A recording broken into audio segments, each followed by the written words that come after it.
હર હર મહાદેવ મિત્રો, આપનું સ્વાગત છે આજના મારા એક નવા વિડીયોમાં। તો આજે આપણે બનાવવાના છે ડુંગળીના પરોઠા।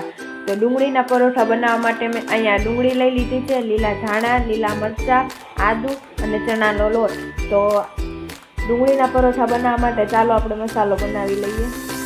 તો મસાલો બનાવવા માટે મેં એક પેન લઈ લીધું છે, એમાં થોડુંક તેલ નાખી દીધું છે। તો આપણે તેલ બરાબર ગરમ થઈ ગયું છે, હવે આપણે એમાં આખું જીરું નાખી દઈશું, थोड़ी हींग नाखी दईशुं। हवे आपणे जे डुंगળી सुधारी હતી આમાં નાખી દઈશું।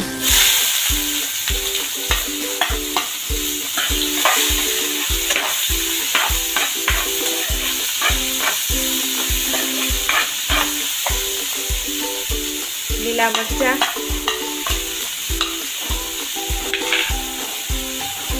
અને આદુ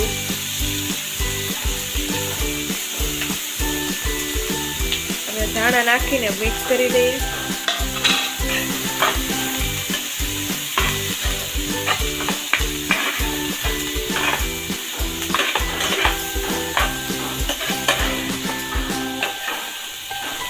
तो आपणे आने 2 मिनिट सुधी चढ़वा दीधुं छे। हवे आपणे एमां मसाला नाखी दईशुं बधाय। धाणा जीरुं, हळदर लाल मरचું નાખીને બધું મિક્સ કરી દઈએ આપણે।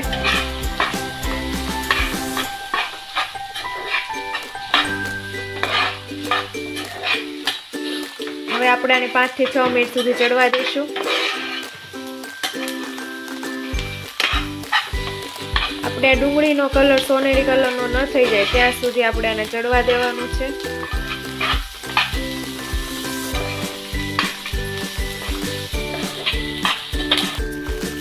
અને 5 થી 6 મિનિટ થઈ ગઈ છે। હવે આપણે આમાં થોડોક ચણાનો લોટ નાખી દઈશું,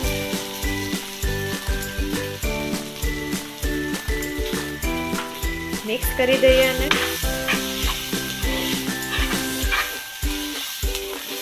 હવે આપણે આને 2 મિનિટ સુધી ચડવા દઈશું। તો આપણે આને 2 મિનિટ સુધી ચડવા દીધું છે। હવે આપણે આને ગેસ બંધ કરી દઈએ અને આ ઠંડુ થવા દઈએ અને પરોઠા બનાવવા માટે આપણે લોટ બાંધી લઈએ। હવે તો પરોઠાનો લોટ બાંધવા માટે મેં આ ઘઉંનો લોટ લઈ લીધો છે। એમાં આપણે મીઠું નાખી દઈએ, થોડું તેલ નાખી દઈએ। હવે આને મિક્સ કરી દઈએ।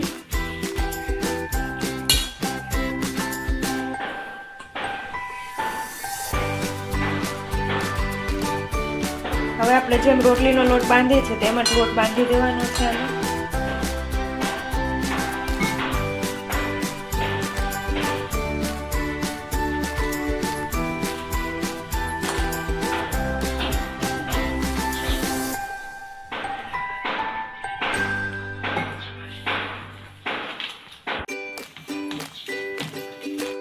તો તમે જોઈ શકો છો કે આપણો લોટ બાંધીને તૈયાર થઈ ગયો છે। તો ચાલો આપણે પરાઠા બનાવીએ।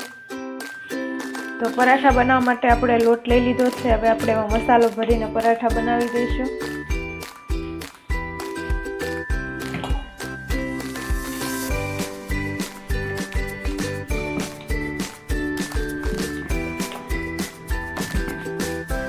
હવે આપણે આમાં બધો મસાલો ભરી દઈશું।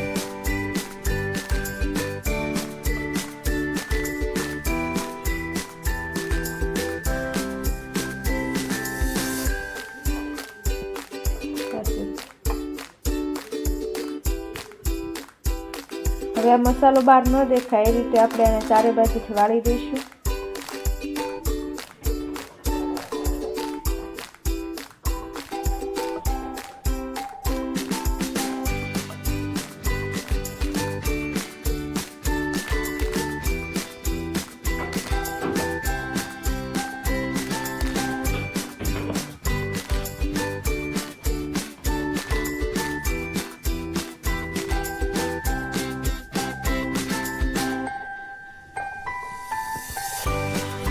હવે આપણે આને વણી દઈશું।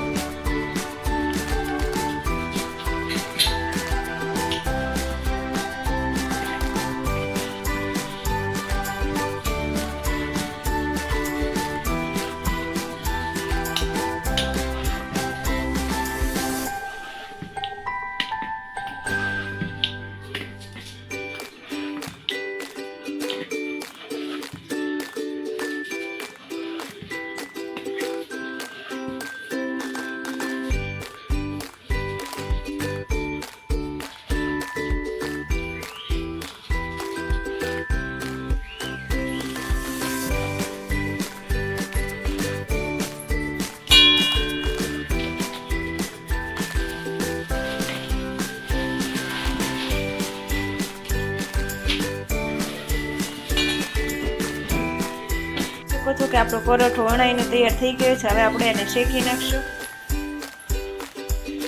તો આપણે એક પેન લઈ લીધું છે, આપણે એમાં પરોઠો નાખી દઈએ। તો આપણો પરોઠો એક બાજુથી શેકાઈ ગયો છે। હવે આપણે આમાં થોડું તેલ લગાવી દઈશું।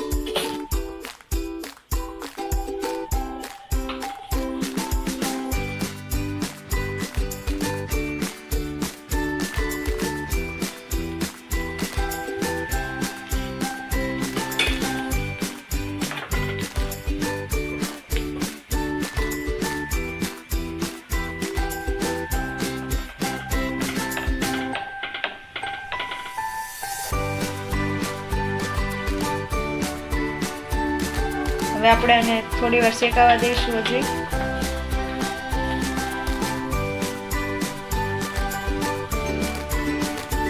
તો તમે જોઈ શકો છો કે આપણો પરોઠો બંને બાજુથી શેકાઈ ગયો છે। હવે આપણે એને એક પ્લેટમાં કાઢી લઈએ।